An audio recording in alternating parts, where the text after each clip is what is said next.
Welcome back to Killer Fun, where we explore the intersection of crime and entertainment every other week. I'm Christy. And I'm Jackie. And we're so glad that you're back with us today. Today, we are talking about Safe. Another Netflix Harlen Coben adaptation. Yes. Yeah, probably the last one we're going to do for a while. And I have to go back and amend something I said last time. Oh, okay. Because, I had watched this. Yeah. And I think I painted it with sort of too much of the same brush as the last series we The investigated. Stranger? Yeah. Uh-huh. I think I really did. I thought of it more like The Stranger when I remembered it. Okay. But I went back because, I've already watched. Well, I went back and I watched the first 3.5, maybe 4 episodes again. And I realized that, yes, I watched this while I was cooking. Oh, because you missed a bunch of stuff? I did. Okay. So, I said one thing that I think holds true. Okay. You can watch it while cooking and doing other things, and it's enjoyable and great. Or you can really sit down and watch it and be far more invested in details and all kinds of things. Uh-huh. So it's porous. You can kind of go in as you please at whatever depth you want to. Mm-hmm. But I think that I kind of painted it as being a little simple, and I should not have. Yeah. Because this time when I went back and watched it, and I'm not done watching it yet this time around. Right. But I also remember, but I also have to admit that I don't remember the ending really. Oh, okay. So I definitely didn't pay as much attention as I thought I did, because as I got back into the show, I realized I was like, I kind of forgot that. Oh, what's coming next? I have no idea. And I tend to always remember. Mm-hmm. So I think I just painted it in a bad light, and I shouldn't have. I think it's better than I remember. Oh, well, that's good. That's what I'm trying to say. Oh. All of that to say, it's better than I remember. Oh, well, good. Yeah. And, I think that kind of holds true with some of the reviews we read the last time for Stay Close, which said that, you enjoy it in the moment, and several months later, you can't really remember the details. Yeah. I'm amazed at how little I remembered. Oh. But I also wasn't paying attention. But it was also completely enjoyable. It's Harlen Coben is very interesting. And these adaptations are, I think, underrated for how intelligent they are for our viewership, our cultural viewership these days. So I'm really enjoying it, and I will finish it today. Oh, okay. Well, good. Because now I'm like, I don't really remember the ending. Oh, well, good. I'll be all surprised again. Enjoyable. Well, yes, this is an idealistic upper middle class gated community. Provides the illusion of protection for people who seem to be keeping a lot of secrets. Perfect. There's so many secrets. Everybody's hiding something. It's so fun. It's just ridiculous. It is absolutely ridiculous, but in a very fun way. It is in a fun way. Yeah. Yeah, I love the horror of the gated community. Oh. It was said as people who have both lived in gated communities. Yes, we have. And it is interesting. There is some increased safety in some ways. I'm sure you'll get to get. I'm sure you have things on that. Do you? A little bit. A little bit. But there is a bit of it that's just an illusion. Yeah. Oh. Really? I mean, how many times did we live in a gated community? Not in the same gated community, but both in gated communities where the gate was broken. And either you're stuck inside or the gate is open 24 hours a day. So that sense of illusion that you have, completely false. Yeah. It can trap criminals in there. And that's the idea, is that they don't see it as a quick escape. If only criminals were smart enough to realize that they don't have a quick escape. But really, it just traps the deer. Right. The poor deer get in there and they can't get out. And it's such a and process. They're just going to eat your plants. They do. They just eat your plants. And then you have to shoo them down because to get out one of 2 gates that you have. Mm-hmm. Where is the other gate in this community? This community? They should have more than one gate. They have to have more than one gate. Well, the gated community I lived in had only one. What? Only one entrance and egress? Yes. No. There was a additional gate that was not one that you could go through. It was only for emergency personnel. But Yeah, there was have only to. one way. I mean, there was only 100 houses, maybe. Well, and this one is tiny. small. Yeah. In this little series. Yeah. Well, it looks small. Big houses, though. Big houses, a manned guard station. Yeah. That's some cash right there. It is. Because I've never lived in one that had a manned guard station. No, and I think that would, for me, increase the illusion. Yes. I can't say it increases safety, but I think it does increase the illusion of safety when, like, you've got somebody there. So the cast. Yes. Michael C. Hall is Tom Delaney. He is, of course, Dexter.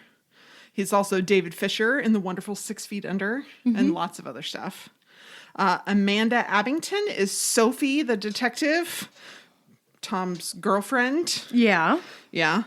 She was in Sherlock and Mr. Selfridge and lots of British television. Mark Warren is Pete, and he had a stint on The Good Wife and has been consistently working in television since 1988. What? He does not look old enough to have been working consistently. Was he a child actor? I mean, he must have been. He must have been. Because, I mean, He looks so young. yes, it's relative now. It is relative because he has like something of it that's just a countenance Yeah. of youth. Yeah. And then Hannah Arterton is Emma, who is the new detective. Yes. Sophie's new partner that we meet in the first episode. And this isn't her first stint as a detective in a Harlen Coben adaptation. She looks very familiar, doesn't she? She was in The Five. Okay. Which I guess is one of the first adaptations of a Harlen Coben novel that Netflix did. And I didn't see it, but I think I haven't saw either. the advertisements. Okay. But she's very familiar looking. She has a very familiar looking face. Well, so do I. Yeah, that's true. Everywhere I go. You look like my cousin. I get a lot of, you look like my cousin, or you look like my friend's cousin. That's so funny. I'm like, I have a familiar face. Yes, you do. But that's fine. That's good. Yeah. So, recap. Recap it. After losing his wife, single father and surgeon Tom Delaney is finally getting his life back on track after a year of widowerhood. He's able to enjoy a barbecue in his gated neighborhood, worry that his eldest daughter is dating an ever so slightly older teen and is hiding a relationship poorly with their friend and neighbor Sophie. All of these are more normal sorts of things in life that he's finally able to do again after the loss of his wife. Sophie has her own set of issues. She's got an estranged husband living in a trailer in their driveway, which seems like it would be against the gated community rules, but It's pretty hidden. Ish. Yeah, It's got some trees. there's in like the circle bushes drive. and she's got a new, young, pretty detective as a partner that's troubling to her. Case that takes her back to the school she attended and where her children currently attend. There's a tangled mess of interlocking stories that become more dire and intense when Tom's daughter and her boyfriend go missing from an unsanctioned house party, a boyfriend whom we know to be dead at the end of the episode. Yes, we do. Very frightening, very frightening. So audiences and critics had a less disparity on this one than they did on Stay Close. Okay. So whereas the critics really liked Stay Close and audiences not so much, for Safe, it was about 71% positive from reviewers, and 76% positive from audiences. Okay, So that makes sense. they liked it a little more evenly, though the critics liked this one decidedly less. And Audiences liked it this- decidedly more. Right. That surprises me. I'm not Yeah. surprised that there's more of a, Agreement? more of an Okay. agreement. Thank you. But I am surprised that critics liked it less. Yeah, me too, especially since this was one of the earlier adaptations. You would think that they would be more critical of them as they went along because they do tend to have a similar quality about them. They do, but I do think this one's a little more complex in some ways. I guess I like the relationships. There's enough relationships, and they all have these little nuances. And I felt like the show did a good job of like really setting up the different cultures within the families. Right. And how that impacts. Yes. And that I don't think the other shows really do. quickly. Yes, really quickly. Yeah. I thought it was great. Yeah. Like you just know these characters really well. And then that way you can kind of dive into their little lives, you know? Yeah. Little lives. I don't mean to be so dismissive. Well, but they're characters in a show that's 8 episodes long. They have little lives. it's true. They have an 8-hour-long life.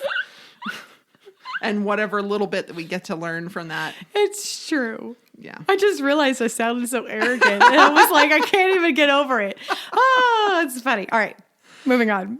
Sarah Butter of the London Evening Standard. It's a thriller by numbers that doesn't feel clever enough for its talented cast. I don't know that I agree with that. But I don't know that I agree with that either. Sam Wollaston of The Guardian. I'm very much enjoying these people without really caring about them. Okay. Yeah, like fair. Well, Little Lives. I guess that's where I land right there. Yeah. He just said it nicer. Yeah. That's why he gets paid to do it. That's true. Dominic Patton of the Deadline Hollywood Daily. There are few series on streaming or anywhere that will cause as few ripples. Oh. So he's basically calling it forgettable. Which, you know, based on your viewing of it the first time and how much you remember watching through it a second time. Yeah. Fair. It's fair. Diane Pershing of Malibu Times. Still, this is a British mystery made for TV, and the form is a winner despite some overwrought music that supplies more tension than the script calls for. Wow. Yeah, that's fine. Okay.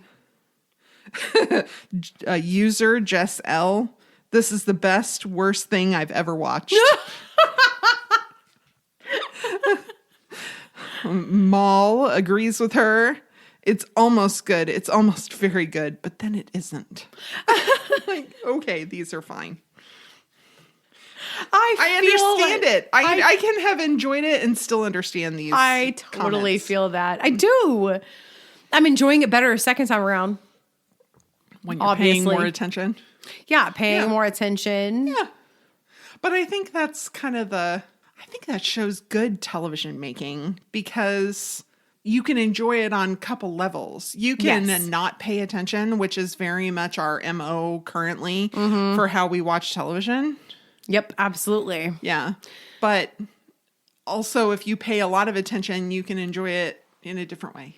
Well, and being able to do it in a series like this, where you've got a season that tells one story, instead of in a procedural where we're going to dive into characters over time. Right. And the story is only slightly progressing the characters in a procedural. It's actually the relationships and the process of how they go about all of that progresses it. Whereas in like a show like this, it's really only the story that progresses the characters. And so I'm actually surprised that I can go back and watch it again and feel like I'm getting to know them a little more and diving in a little deeper to the mystery. So I think it's actually, that's why I say I think it's a little underrated in that. Sure. I do. Because I think if you go back through it again, it's going to have a lot more layers. And I don't think we expect that of this kind of show. I think this kind of show, the story, like a book, we want it to be all the stuff right up front. Right. And, you know, we want it to pull us right to the middle. And actually, it's doing kind of the same thing a procedural would do. Okay. Well, IndieWire was a lot easier on Safe than they were on Stay Close. They did not care for Stay Close, but Ben Travers of IndieWire says Safe leans into most of its increasingly preposterous moments, including Hall's accent. I was wondering when that was going to come up. Each episode starts with at least one big revelation and ends with a telling cliffhanger. Yeah, which I'm like, true. that's how they get you to just play next. Yeah, that's why true. you watched 3.5 episodes. Absolutely. When It just you were keeps just going. like, I'm just going to watch the first episode to remind myself. And next thing you know, you're halfway through. Yep. Halfway through, really. I'm on episode 5. So, like, that's where I need to start now. with committed performances, some of which are clearly aware of the ludicrous story they're in, and a brisk pace, Safe earns its status as a soapy pleasure and should entertain Netflix viewers craving engaging distraction. Okay. Which I'm like, I'm all okay. right with that. Yeah, me too. Variety liked it as well, despite its unbelievable moments. Maureen Ryan says it's essentially a propulsive nighttime soap opera littered with crimes, well-appointed kitchens, and surveillance cameras everywhere. This is super fair. The most incongruous idea contained within the program is not that the suburbanites are up to no good, but that teens would extensively use Facebook to document their lives. No matter, Safe is pitched not at high schoolers, but at their parents, and it generally delivers the kinds of well-paced twists that mystery fans are likely to enjoy. That's true. Which is fair, but they really should have made it Instagram instead of Facebook. They really should have. Yeah. Yeah. Because none of the teens are using Facebook. No. And probably if they'd asked any one of the teen actors, they'd have told them that. That's true, too. That's true, too. Mm-hmm. The Hollywood Reporter was a little wishy-washy on it. Daniel Feinberg. Bottom line, it's okay to be intrigued, but it may also be safe to pass. No. Oh, gosh. You know what? His review was really tainted by that terrible pun. Right. I kind of love a terrible pun, though. Yeah, he also had an issue with the way the teens were portrayed. The depictions of teens is slightly off. It feels like somebody watched a Kids Out of Control news report from 10 years ago and did nothing to update their behavior. I know. Like, it does. It kind of has that 1980s film thing going on where like the teens are having these raging parties and you're like, nobody really does this. Not exact. I mean, yeah. It's like, okay, well, it's a little too cliche. Yeah. Little too cliche. Well, yeah, that coupled with the fact that they're all using Facebook so much. Yeah. No. Yeah, and they seem really too good at beer pong. Yeah, for 16-year-olds. Yeah, no, it's not that easy. Not when you're already drunk. No.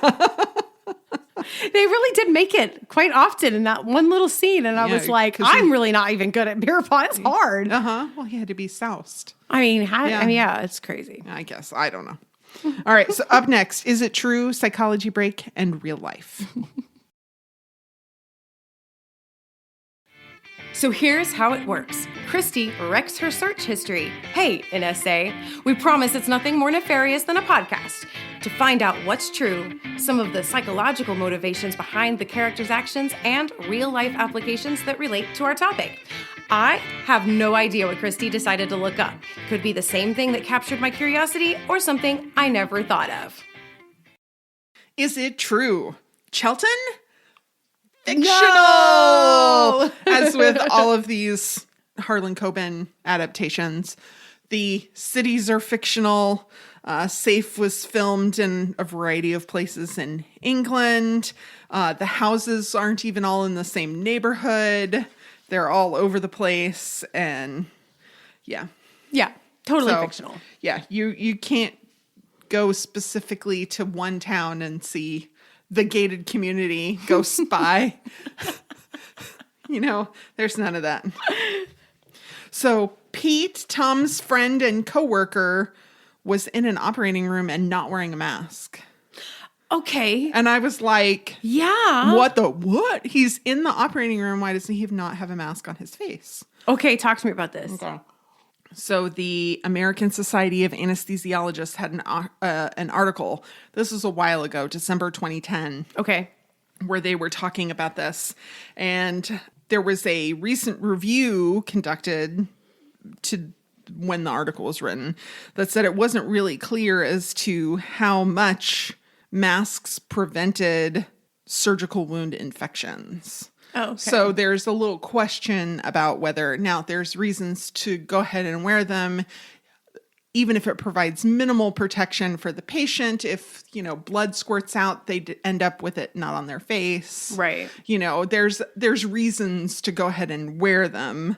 But anesthesia personnel are not required, at least pre-pandemic, Yeah. everywhere to wear a disposable face mask in the operating room because they're typically up near like the face of the patient and monitoring equipment. They're not standing over the Actual open area. wound. Right. Yeah, that makes sense. So at least pre-pandemic, that Yeah. made sense. Well, and I do remember I've had 2 surgeries, and I do remember the anesthesiologist because they were at your face.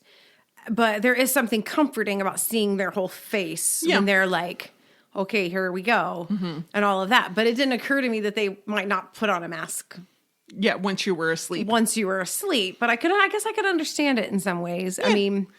I mean, Pre-pandemic anyway. yeah. Now I'm like, well, I don't know. When was the last time you were tested for COVID? Was it this morning? Then maybe right? we're Like, okay. Maybe we're fine, but maybe not. I don't know. Maybe not. So there is a St. Winifred school in England. Oh, really? But the one shown in the show is fictional. I'm actually surprised. Yeah. I'm surprised that got me. Evidently, there's a choir, a St. Winifred school choir that was fairly famous at one point, and it's been around since 1921. It seems like this one only goes through, not quite all the way through high school. Yeah, it did kind of seem weird. Okay, so St. Winifred's school in the show seemed St. Winifred's High. Yeah. Is what it was in the school. Seemed like it went through like a Yeah, it looked like through children high from school. Gilmore Girls. Yeah, it did. Yeah, it did. And this school starts very young, but it seems to only go through about age 16. So I don't know if they have an accelerated program where you get your high school diploma equivalent. Well, I do know that there are some differences in the way that grades are done Yes. in that area of the world versus the way like Americans do Right. it. So it might just be that like Yeah. they might go on to uni for those Right. finishing things that we would consider like junior, senior year before Right. going to college. Right. So Yeah. It's a different situation. yeah, it's a So- very different situation. Jojo, the father of popular girl Sia, who hosted the house party, boasted of his curved television. Oh yeah. Oh gosh, we went through this. We went through the whole like, do we get a curved or not thing. Yeah, it's probably a good thing you decided against it. I opted not, but I have learned something recently.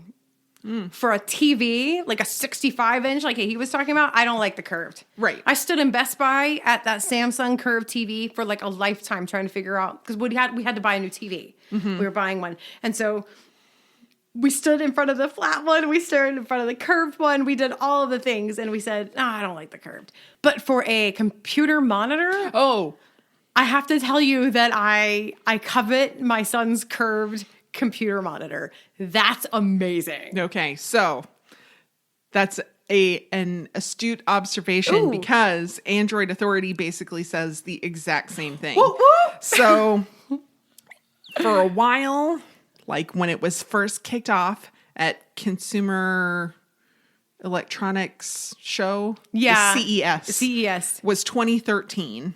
So not as long ago as I thought. Mm-hmm. They thought it was the new thing. It was going to be the big thing, but there aren't very many left anymore Not for you really. to choose from. Only Samsung makes a curved one Okay.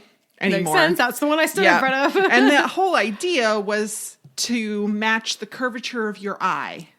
right. Right. So like an IMAX does. So you end up with a more immersive experience. If you're the one sitting in the middle.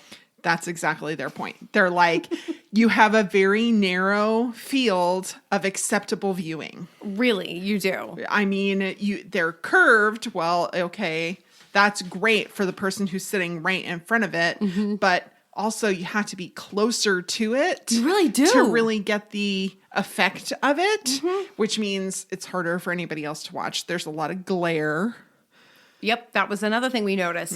And looking at it, even in Best Buy, you could tell it because we were sitting there and the lights, they have the big spotlights and kind of things like that. And there was a glare. And I was thinking, ugh, Yeah. that would not be there if this was flat. Uh-huh. Because I could tilt it down just a hair and then get rid of all that. Right. Yep. And they're saying that the popularity of a curved computer monitor is increasing because it's usually only one person. You're sitting right in front of it, and you're sitting much closer to it than you would a television. Absolutely. So I figured this out because I was gifted an older Mac Retina display. 27-inch, right? Beautiful. Now, I work on a laptop all the time. Right. So I decided to try this out. And I actually set this thing up on my desk at work. And I was absolutely floored. I was like, first of all, I kind of want a desktop now. That was delightful. Like, I really enjoyed that. I enjoy the option to have it bigger and away from me a little bit. But if it was curved... it would have made a big difference. Yeah. And so I look at my son and he sits in front of his curved, and then he's got a vertical monitor for all of this other stuff. And I'm like, which is also super that's cool. the setup. I'm going to start working in his room when he's gone. Tell you. If only it was a Mac. Yeah. All right. So that party that Sia hosted. Oh, let's please talk about this wild party. It's a TV trope. Oh, seriously. I mean, hardly anybody really has parties like that. I've been to house parties where literally there were kegs of beer and it was as close to the TV trope as you're going to get, and it still wasn't like that. No, because do you know the level of production it takes to make that happen? And like, okay, maybe there are people out there who could throw a party like that, but you'd have to have people in the background like making it happen. Yeah.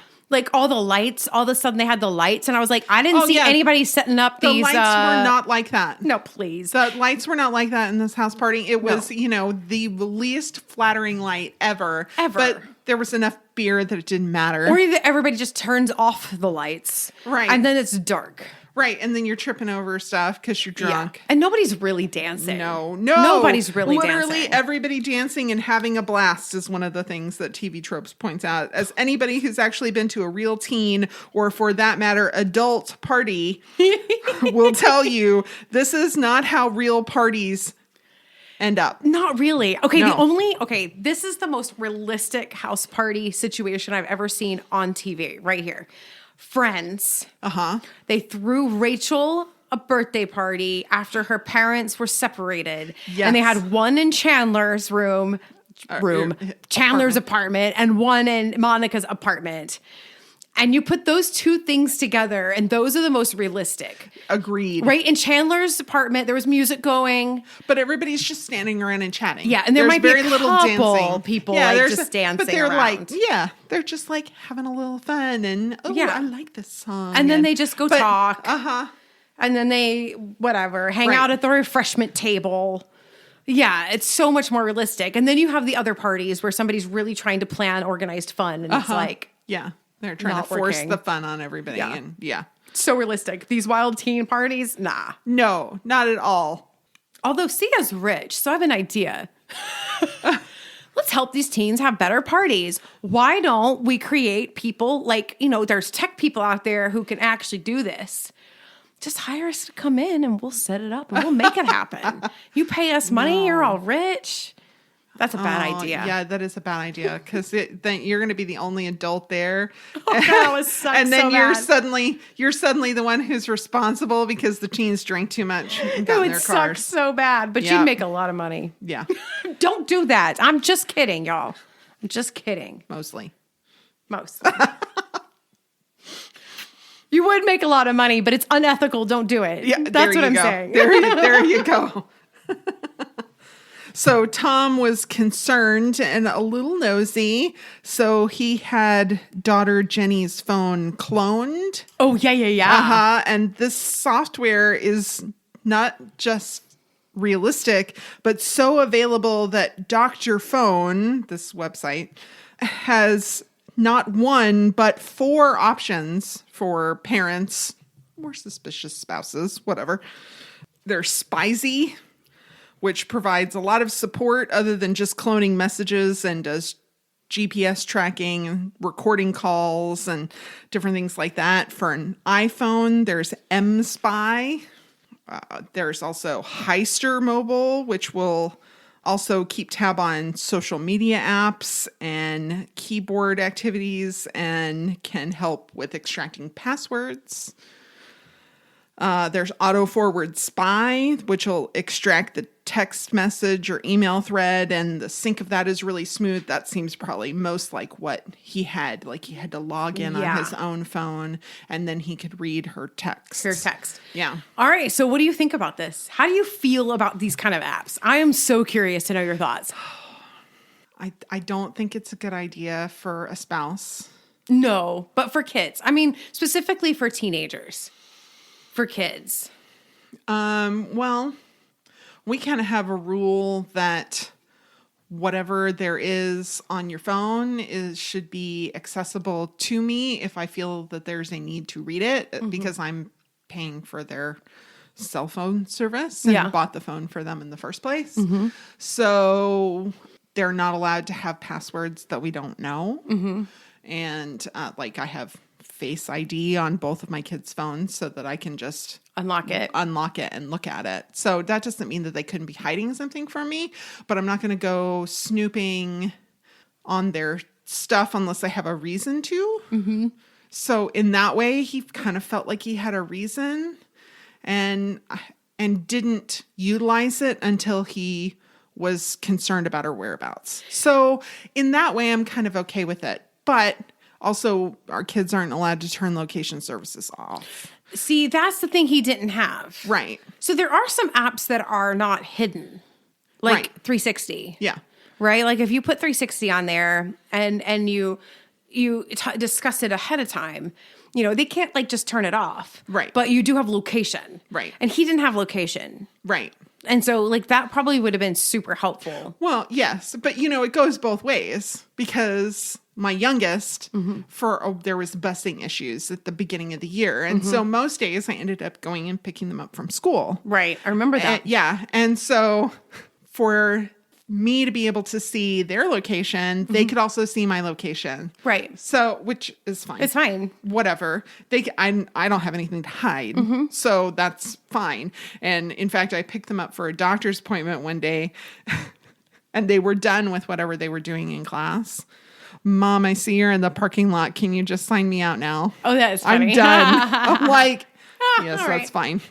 Yeah, and I kind of like the 360 app because, we don't use it. We haven't used it yet, but I've known others and I've talked to other parents. And what I like about it, it also tells you how fast they're going. Yes. And it tells you some things like, okay, you can tell whether they're speeding or say you can't find them, but you see that they're moving very quickly somewhere. Now you have way more information to relay to officers. They're in a car. They're moving. Right. You know, versus I just have a pinged location. Right. And I know how fast they're moving. So it kind of, if they're chilling, you're like, maybe they ran off with somebody we know. If it's like fast and it's like something that's like, oh, this is nefarious. Like I don't think they're in a situation they chose to be in. Like there's things you can know. But in this situation, I don't think Tom had the rapport. No, right. With his daughter to be able to do that. So he had to choose some of these other ones. In the literal first scene. Yeah, first scene. Yeah. So we know that. But like, okay, so the ethics of doing the spy stuff, I think 360 would be what I would want to do if I wanted more information. Because I'd want to just upfront say, hey, this is for your safety. Right. Like I'm not snooping on your phone, but this app gives me the option to say, you don't come home one night, I can get you, I can find you, I can rescue you. Versus like the snooping. Yeah, right. That would be my I don't know. I feel like it's easy for kids to end up in a situation where they're not really comfortable telling you some things, but they're also putting too much trust in somebody they don't know at all or don't know well. Right. Well, and that's what the text helps because you can kind of see their mindset and see like what's happening. I don't know, the ethics, I think you're right. I think just as parents though, they don't have adult privacy rights. Right. They have privacy rights. I think so because I care about that. And we're teaching them how to handle privacy. Right. But they have child privacy rights. And so I think we do. I think we get to look at some things. But if they were missing and I didn't have their phone, you would need one of these apps. Right. To see, okay, where did they get messed up in something, right? Right. Of course, we've talked about this before, about like the special text messages, like creating those kind of systems beforehand. Yes. yeah, if you're going to be out and you want to blame it on me, you send me this code and I will know. Right. Yeah. Yeah. Some of those no question asked, I'll come pick you up sort of situations. Right. Which I feel like for my older, always been more responsible kid, I feel like I'm almost out of the woods when it comes to that. And, I think the pandemic helped us avoid a lot of it. And I'm a little worried about the other one. Yeah. For me, I think the pandemic accelerated some poor choices. Oh, well, Yeah. Because they didn't learn things. They would have just learned had they been out and about. And doing things. Like I have noticed, and it's not just my kids, I've noticed it in other kids, and I've read some really interesting articles about it wasn't just a quote lack of socialization. That's not what happened. No. They just didn't learn certain skills that they would have learned had they been just normally in school and making plans with friends. Right. And so then when they were trying to hang out, it's like they didn't know what to do. Right. Yeah. Yeah. Like the normal, easy sort of hanging out is baffling to them. Well, because for the past 18 months, trying to hang out with friends was a process. Right. And you almost, if you tried to hang out with somebody, it almost felt rebellious.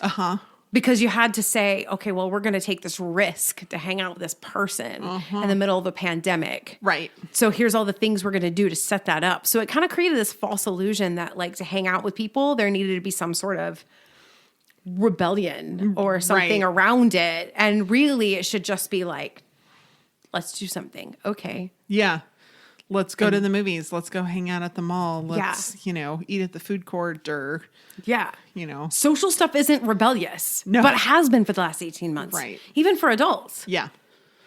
So I think that's hard for a lot of people. Sucks. It just sucks. And we're not done. But a lot of people think we're done. We're not really done. We may never be done. No, the risk assessment for social activity has changed forever. I mean, it really is. And that's a shame. But But in the meantime, if they're going to make stupid choices, these apps can help you. That's right. That's right. Exactly. Of course, we don't, in this first episode, we don't really know her choices either. Right. We don't know her choices, but we do know that they don't have a good enough relationship that he felt comfortable enough to talk to her and say, look, these are on there for your protection and you're a minor. There you go. That's what we know. We know Jenny's boyfriend, Chris, is dead because JoJo takes a very sad peek at him chilling in the deep freeze at the end of the episode. This is called criminal disposal. Terrible. This family is so terrible. Why would he even go look? He knows the body's there. He put it there. I know. Why go peek at it? And except to have an implausible end cliffhanger. Yeah. For the episode, really, that was it. They probably could have visually done that differently. Right. Why did JoJo need to go and look? He could have just sat in front of it and cried without even opening it. And the audience would have known right then. Or even do some fun camera where they go through the lid. Yeah. That could have been you can tell the audience something without having the exposition of the character. Mm-hmm. That's criminal disposal. Criminal disposal, where a body is disposed of in such a way as to prevent, hinder, or delay discovery of the body, to prevent identification of the body, or to prevent an autopsy. An individual who did not intend the cause of death may still feel guilt about a death and may attempt to prevent discovery of the body, and this can exacerbate any legal consequences associated with the death. Ding, ding, ding. This is exactly what happened. Yes. So putting a body in a freezer is called indefinite storage. Oh, jeez. I don't know why that's so funny. It's morbidly funny. You know why? Because I can't help but think of the movie Bernie. I know. Well, and that was exactly, I'm like, Bernie TD did this to Marjorie Nugent, who we've talked about in the past. God, that movie was so good for such a horrible crime. It's so good. I mean, Jack Black is just genius. Shirley MacLaine is genius. Matthew McConaughey is genius. Mm-hmm. It's so good. It's really good. It's so funny for such a heinous crime. Oh, but It's masterclass. basically, yeah, it's really good. So, yeah, and there's, lots of evidence that this happens. I know, and but I don't understand. I've not been in a situation like that, but I cannot.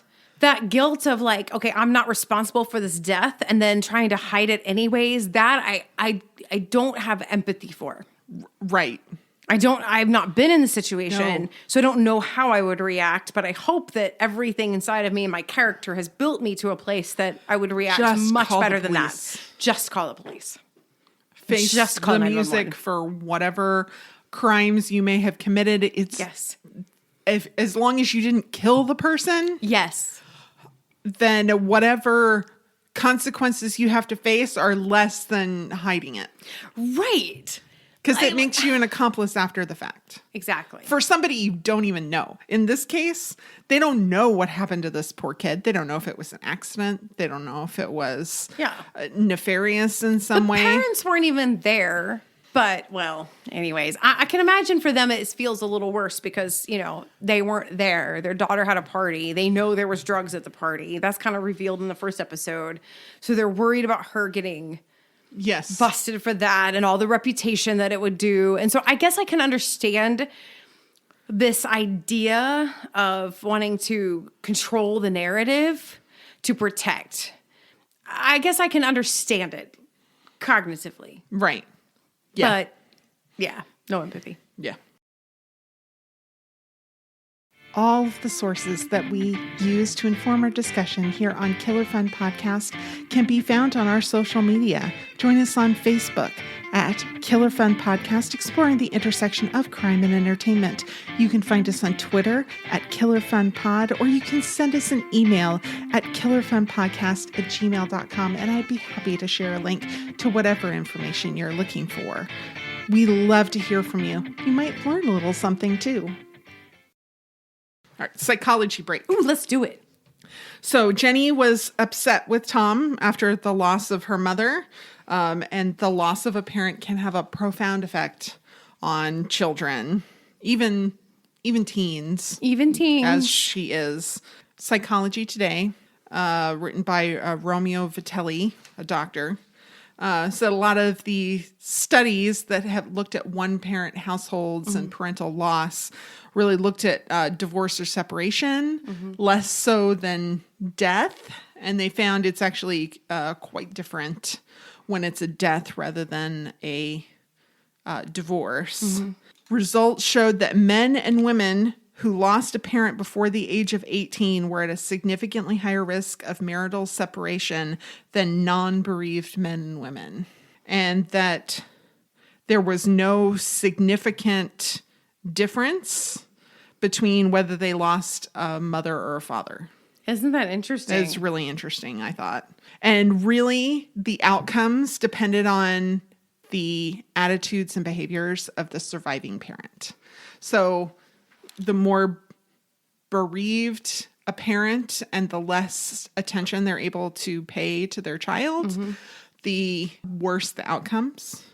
So, but the even very bereaved parents who took the time to help their children deal with it, go to counseling, all that stuff, had much better outcomes. So if you lose a parent, get some help processing that from professionals. From professionals.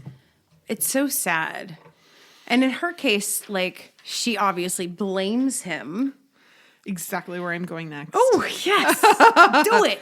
And it's really not uncommon for a child to find ways to blame their surviving parent. So there's a reason for this. The Observer had an article, like an advice column from Mariella Frostup. She explains it this way. People rarely speak ill of the dead, so the already colossal sense of loss tends to be further exacerbated by well-meaning adults telling you how fabulous your parent was. You're left not only facing the day-to-day domestics, but competing with the memory of a superhero with previously undetected powers. Right. And this is actually, this particular phenomenon is unveiled throughout the series. Yes. And we kind of figure out later on that that they do have this shrine of her, that there is this superhero quality. Right. That she was amazing and nobody's ever going to live up to her. How can Dad ever compete with this? Well, and Dad kind of plays into it too, because she continues to go on and suggest talking to a child about the lost spouse will make them more mortal. That you don't need to give a blow by blow of their failings, but be honest about good and bad times. You have to. Right. Yeah. And I mean, it's not speaking ill of the dead, to be honest about it. But you as a human, like, right. Okay, so there's this idea that is revealed that, he wasn't there. Right. When she died. And so the kids just don't have any compassion for what it's like to be the spouse of somebody who's ill. And so they don't understand that. They will. Right. And it's fine. They'll get there if you address these issues. Right. Right. Because you need to humanize that deceased parent in order for them to then process the humanization of the parents in general, which all kids have to do. Right. Eventually, yes. Eventually, you've got to square with your parents. You've got to grow up and realize they're humans and get to know them. And that's, forgiveness as well as understanding, as well as like going back and going, oh, I get that now. I was so mad, but now I kind of get it. Yeah. We all have to do that. But it's so much harder when you've got like when you've put a parent who's no longer there to make a mistake on a pedestal. Right. Yep. And then you, as a kid, it's so easy to be like, oh, well, if they were here, yada, yada, yada. That's not true. Right. You don't know. Right. And Jenny is definitely keeping secrets from Tom. And, teens keeping secrets from parents is developmentally normal. No, common. Another Psychology Today article from Elizabeth Donovan. By early adolescence, teens are acutely aware that secrecy allows them to create their own identity, which often requires keeping specific information from their parents. They're in the process of trying to form their own identity, and part of that is having private thoughts that they don't share. And that's good. It's healthy. Right. Unless it's shame and guilt, which is often why they're keeping secrets. But true. They're more likely to keep those kinds of dangerous, detrimental secrets if you have a dysfunctional family. Right. So the more trust, I know that's something that happens. You have to build that over years in order to be able to have those things. But even when you have, I think, a relatively functional family like mine, my teens still keep things from me and keep secrets because they don't want to disappoint me, or they just are private. I'm a private person. They get it from me. Right. So, I had to learn from your son that my son broke up with his girlfriend. Oh, that's true. I was like, what? Because I told you, I'm like, I kind of wish they'd just break up because she lives far away. And you're like, they did. I'm like, dang it. Yeah. I mean, it is healthy in a way because they do need to learn to be their own person. And that's important. And then in doing so, they're going to make a lot of mistakes in that. Right. The question is, will they come to you and tell you things when the crap hits the fan? Yeah. But also, like you said, being a parent and recognizing kind of patterns that maybe they're keeping things that are shameful to them and they're not processing some of that emotion on their own. Like in Jenny's case, Tom was concerned. Right. He already recognized the pattern of secrecy. He was already on top of it. Sometimes you can't prevent it. You can't, we all have to kind of be refined by what we go through. And so we can't always choose our kids' fire. Right. They're going to be refined. We can't always choose it. We can just support them and be there. Catch the embers as they fall through the bottom and help them put it out later. Right. Help them figure out how to be a phoenix and rise from that. That's exactly right. So that's what you got to do. But there's nothing inherently wrong if your kid's keeping some secrets. It means they're developing in a way. You know what? If your child is not keeping secrets, then that's maybe even more of a concern. Right. Because that's a pretty insecure attachment. Real life? Real life. So, gated community like the one we saw in Safe, pretty rare in England. Okay. Thank you for bringing this up because I felt like it was an odd setup for for this town. Yeah. Yeah. Okay. Yeah. All right. It's Pretty rare. Yes. In the UK, there's only about 1,000 or so of these types of communities. Whereas in the United States, there's about 30,000. Now, granted, US is much larger than the UK. It is true. But they're much more common here than they are in England. They're much more common in other parts of the world. South Africa has a lot of them, and a lot of Middle Eastern countries have these types of communities. I would guess that some of this is actually just simply due to developmental history. I mean, you have to plan it. Mm-hmm. So, like, for instance, you're not going to find a gated community in a lot of big cities in the U.S.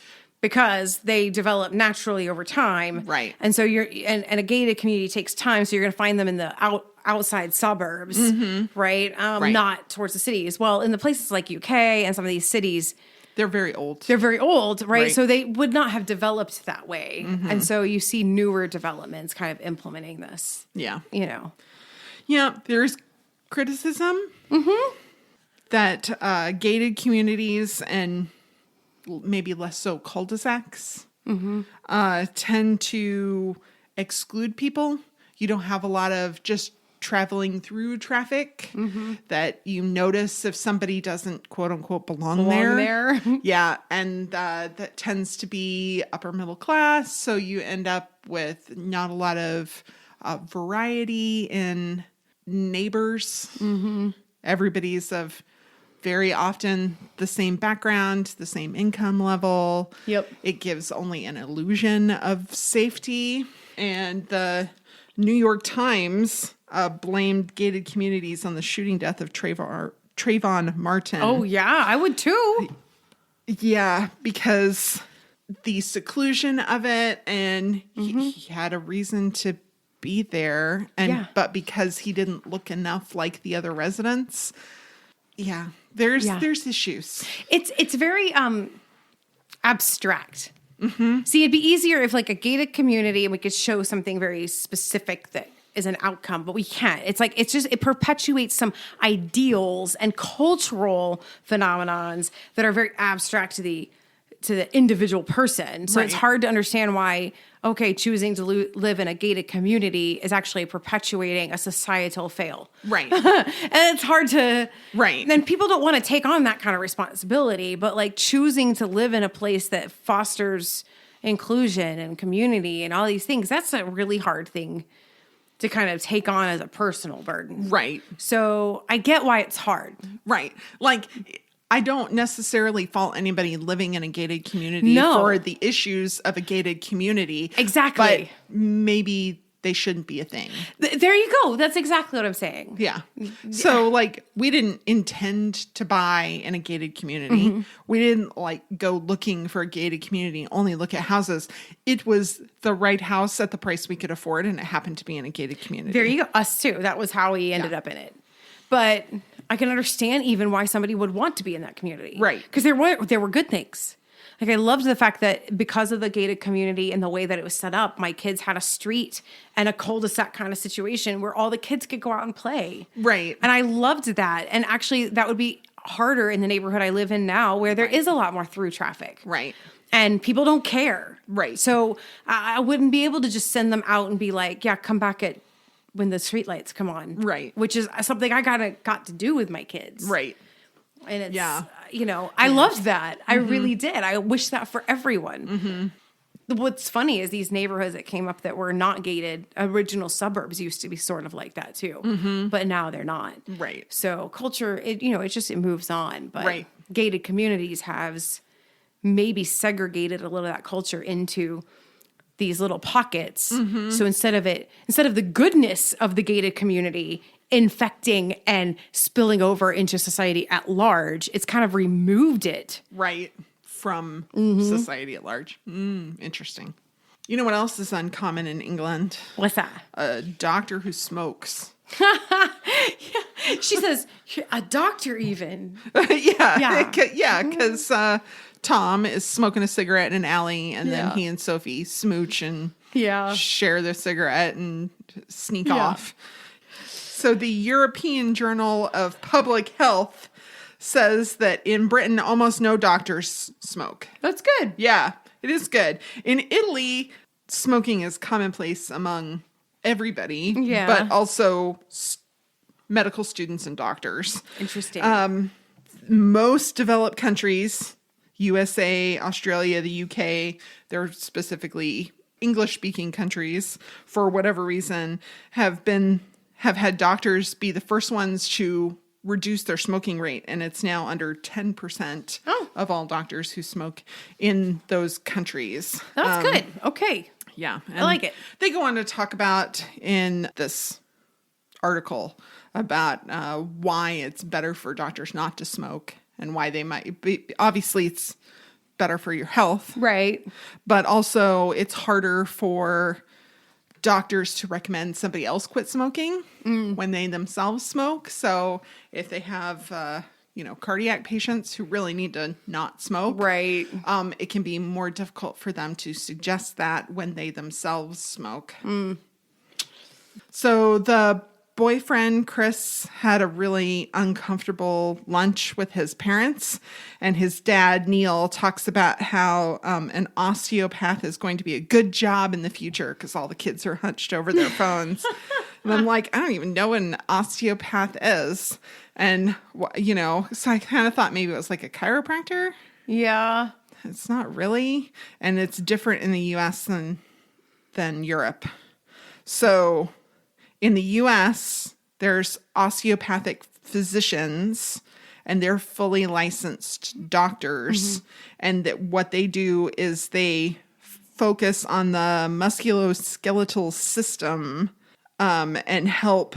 They look at the body as a whole when they're trying to treat. Right, and you can notice it because their name will have D-O at the end instead of M-D. Yes. And it's a different degree. That's true for both the U.S. and Europe. They'll both be called DOs. Okay. But in the U.S., they're doctors of osteopathic medicine.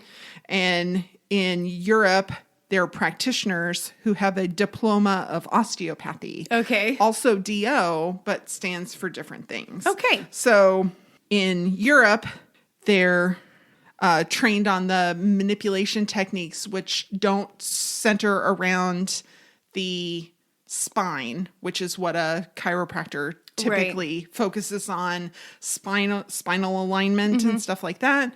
And osteopathic practitioners focus on the body as a whole. Body as a whole. Yeah. Yep. Actually, they make great PCPs. Yeah. because they do really focus on the body as a whole. And so you get kind of it's a different perspective. It's just a different perspective. Yeah. So, but it's interesting. They're not exactly chiropractors, but in Europe, they're not exactly doctors. Yeah. So it's kind of an interesting sort of situation. That is interesting. Maybe a little more like what, like a Rosti? Yes. Oh, I like a Rosti. Yeah. They're like physical therapists on crack. Yeah, they're kind of like a physical therapist and an osteopath together. Right, together. Right. In Europe, you mean? I think a Rosti is more like what an osteopath is in Europe. Because that would surprise me because a Rosti is very sports medicine, very physical therapy, whereas DOs, at least here, are holistic doctors. Right. Yes. So I think the European osteopaths might be a little more like a Rosti. Okay. That makes sense. Because they can't prescribe medications. Oh, so they're not full on. They're not, they have a diploma of osteopathy. See, they're not that doctors. Makes sense. That makes sense. Because here a DO it's a DO or MD, whatever. They're both. Right. But no, okay, now I see what you're saying. Yeah, so that, I think that what we think of as a Rosti, right? That's here in the U.S. is more like what an osteopath in Europe would be like. Well, that makes sense. His comment makes even more sense then. Right. Okay. All right. Yeah. Okay. I'm with you. So Sophie decided to hate her new partner Emma without even having met her.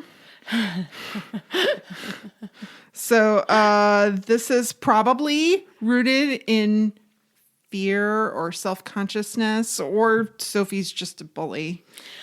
Oh, well, maybe all three, but it's pretty common, isn't it? Well, Psychology Today has an article by Meredith Fuller talking about the reasons why women are nasty to one another. Oh, okay.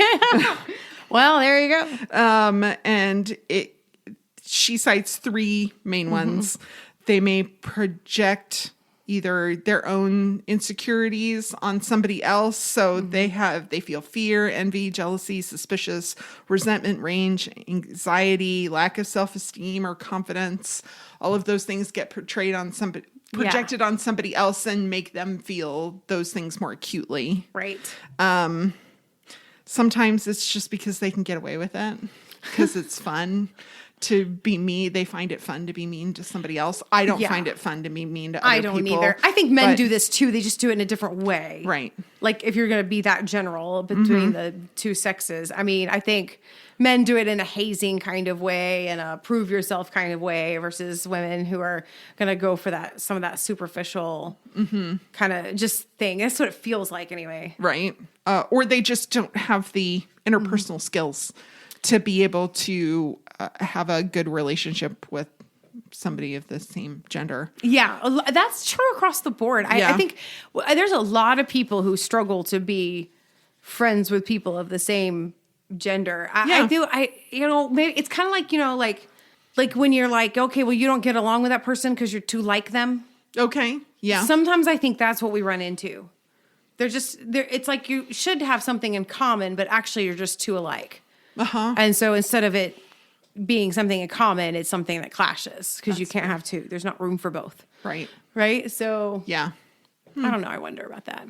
So Chris's mom, who is a French teacher, her name is Zoe.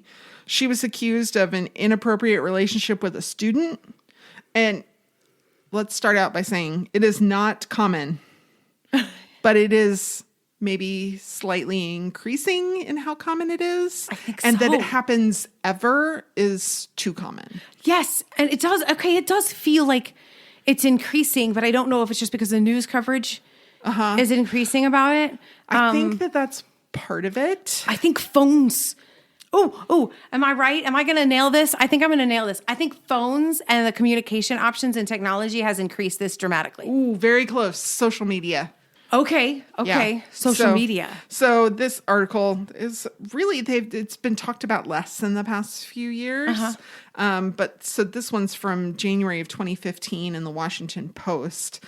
And they said in 2014 in the US, there were 781 cases of teachers and other school employees who were accused or convicted of sexual relations with a student. Okay, so 781 out of a population of over 300 million is a very, very, very small percentage. Very small. It is not common, but that there are 781 educators or people who work in education who had relationships with minors is too many. And those are the ones who got caught. I was about to say, I think it's also vastly underreported. Yeah. Because for a lot of teens, they consider it sensual. So if nobody finds out about it, it doesn't get reported. Right. And there's so much of a trope in society about like hot for teacher kind of things and stuff like that I think it's actually vastly underreported. Yeah. Yeah. And that's where I said the phones and the social media, like you said, is increasing it. But like the ability for a student to text a teacher and to initiate in ways that are just, I don't know, more accessible. Yes. Agreed. In just 3 years in Texas, the cases of alleged student-teacher relationships grew by 27%. They went up to 179 cases in all of Texas, which is still a very tiny percentage. A very tiny percentage, but increasing. And Kentucky and Alabama had similar sorts of issues, and they really attributed it to social media and text messaging. Yeah, totally. Well, because students are initiating in ways I think that they didn't initiate before. Right. I do think that's part of it. And then, there's the other issue of like, all right, a teacher goes to school, they come back and they teach in high school and they're teaching in high school. Right, and they're only like 22 to 24 years old. Yeah, and you've got barely any really, age difference. Yes. They're really peers. They're almost peers in some ways. And so like, I distinctly remember in high school that we had a dance teacher who came back, and she was like 23 when she came back, and she looked like a high school student. She was so young and a dancer. And so all the boys had crushes on her, and it was very difficult for her because she also had difficulty getting classes under control because they saw her as a peer. Mm-hmm. Right. But she was also young. And so it was kind of weird to strike that balance for her. And she never got in any trouble. I'm just saying that like it was weird and difficult. And we were in her dance company. She was our dance teacher. Mm-hmm. But she did admit to us, the girls, that it was very difficult for her because she was not that much older than us. And at least in the dance culture, there's another realm, there's another layer of authority between your choreographer and your dance company leader and the student. Right. So that peer relationship that we had was safe because of this other layer of authority. Right. This doesn't exist everywhere else. Right. Well, the good news is time will take care of that because they won't be 22 forever. There you go. That's true. So if you have good intentions, then, wait a few years and those troubles will hopefully go away. Just in the meantime, don't let any students entice you. Right. And they talk about how male school employees were perpetrators 2/3 of the time, but that means 1/3 of the time it was female teachers, and they are more likely to use social media to lure students if they have nefarious intent. Mm-hmm. There are some states and school districts that are taking action to try and prevent this. New Jersey says that school districts have to adopt policies about social media and contact between students and teachers. Absolutely. Either they can't be friends or they're limited in some way, or they cannot text one another, that they can only go through official communications. Yes, this is important. I really think it is too. It's really important. Because they don't have to have a sexual relationship to abuse their privilege either. No, they don't. It doesn't have to be where you have teachers who see themselves as peers to students. Mm-hmm. Them just texting innocent seeming stuff can be an overstep. Yeah. So it's better to stick through school email or Remind is, I know, something. One. Yeah. And all of that stuff can be monitored. Yep. Subpoenaed if needed. But if you know you're being monitored, you're less likely to do something naughty. That's right. So. That's right. Yep. It's also a better system, y'all. You will be more really productive. Is. Yeah. Yes. As a complete aside, you'll be far more productive. Yeah. All right. So not all cases of a body in a freezer have murderous roots. What? Some come from places of love and very little deceit. No. Oh, but wait till you hear it. It's so good. No. Sounds awful. I can't even go there. It does sound awful, and it wasn't murderous. So a man in Utah passed away a while ago, but it was reported in 2019 that he had passed away. And the only reason that they found out that he passed away was because his wife, Jean Soren Mathers, passed away. She passed away, and when they went to go clean out her house, they found her husband, Paul, in the freezer. No. After she passed away. But Paul wrote a notarized letter that he kept on his person after he died to say that he had told his wife to put his body in the freezer so that she could continue to get his pension. Oh, God. He wanted to take care of his wife and knew she couldn't do it on her own, and he had a terminal illness. And he said, when I die, put me in the freezer and cash the checks. And don't tell anybody. And don't tell anybody. Tell them I left you. I would rather have people think I left you and didn't love you than know that you're stealing this money because I want you to be taken care of. It's wrong. It's objectively wrong. Oh, God. It really is. I struggle with that one. But I mean, it was the wrong thing to do because she's stealing the money. She's stealing the money, but I also... But you can totally understand it, right? Yes. And it seems like It's not that she killed him. No. He died of natural causes, and he just wanted her to be taken care of. And she said, well, this is his last wish. So I just did it. I'm off to sit and chew on that one for a while. That's awful. Oh, it's like a sweet and troubling story all at once. All at once. Terrible. Yeah. Terrible. All right. All right. So next time, we're going to watch a little more Michael C. Hall. We're finally going to, now that all of it's out, we're going to check out the Dexter reboot, Dexter New Blood. Woohoo! Woohoo! So watch it all. Watch it all because we've watched it all. We have watched we're gonna it all. We're gonna watch the first episode and kind of discuss it, but there is no way we discuss this without actually kind of talking about the rest of it. So spoiler alert! Watch it all. Yeah, it's yeah. And we'll try and give you some spoiler alerts if we need to. But just go watch it. Just go. It's been out for a while. Yeah, just watch it. Like the last episodes came out around Christmas. Just go watch it. Just go watch it. Yeah. Until next time, be safe, be kind, and wash your hands. Da, da, da.